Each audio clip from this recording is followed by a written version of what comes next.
What's up everyone, Willie Apple here, and today Apple has released iOS 16.1 Beta 4 to developers and public beta testers. And for anyone that's in this video, I'll be showing you before. If we take a look, I installed it here on my iPhone 13, and it came in at 459.5 megabytes. That means that this is most likely just a bug fix update, and it really is, to be honest. There aren't that many new features, but at least a lot of major bugs and minor bugs that we've had since iOS 16 initial release and in the betas have been fixed in this software. So there were a couple of issues with shortcuts right here. So most of the time automations would not work.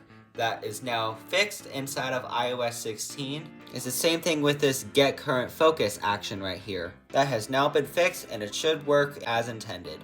Unfortunately, for the good for some reason, if we were to go to sound and haptics, scroll down to keyboard feedback, this haptic got nerfed. This is because a lot of people were complaining about the battery life inside of iOS 16. They most likely had this feature on, and it kind of caused battery drain. So at least the battery drain is fixed, but it's kind of unfortunate. I kind of wish we had like a little slider right here saying how strong we wanted it. I would definitely put it up to the max since I don't really care about battery life, as you can see right here. If you have an iPhone 14 Pro, you will now notice that the dynamic island has a black outline around it when you are using a darker lock screen, or if you are on the always on display mode. It looks really nice in my opinion. We also got a fix for the lock screen music art. So before it would kind of jiggle a little bit when going in and out, jiggling is now completely fixed, and it is a lot better and not as buggy as it felt before.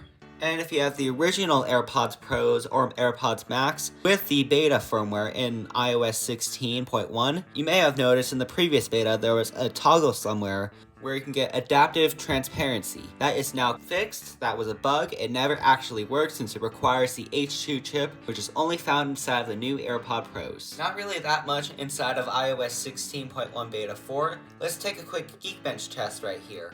Alright, so on iOS 16.1 Beta 4, I got a 1742 on the single core and a 4682 on the multi-core. Comparing it to Beta 3, I got a 1743 on the single core and a 4613 on the multi-core. Beta 4 is a lot better than Beta 3 in terms of performance. Single core doesn't even really matter, it's mostly the multi-core that we are worried about. Worried about performance? Beta 4 is the best multi-core I've ever gotten, so that means this is definitely an update to update to when the final comes out. Now, should you update to iOS 16.1 Beta 4 on your main device? I say don't do it quite yet. Maybe wait for a couple of people to find issues, and if there are no issues found within the weeks, I guess you could update to Beta 4, but still, if you're an average user and can't handle bugs, I would still wait until the final release. Now, in terms of performance, this feels a lot better than the initial release of iOS 16.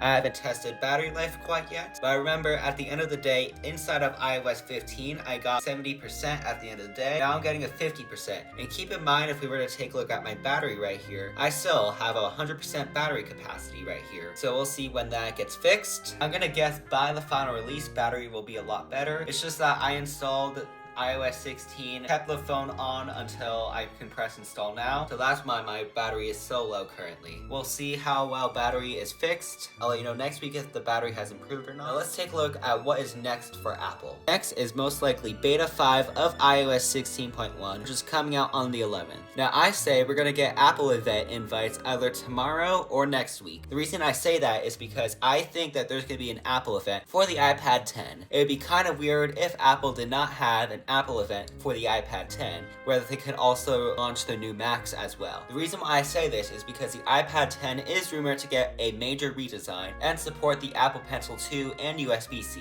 It'd be kind of weird if Apple did not have an Apple event for that. And I would expect the RC to come out right after the Apple event, just like we got with iOS 16 RC at the end of the iPhone 14 event. That is all I have to say about iOS 16.1 Beta 4. Pretty solid update, so thanks for watching. Comment, like, subscribe, share this with your friends, and I'll see you in my next video. Bye!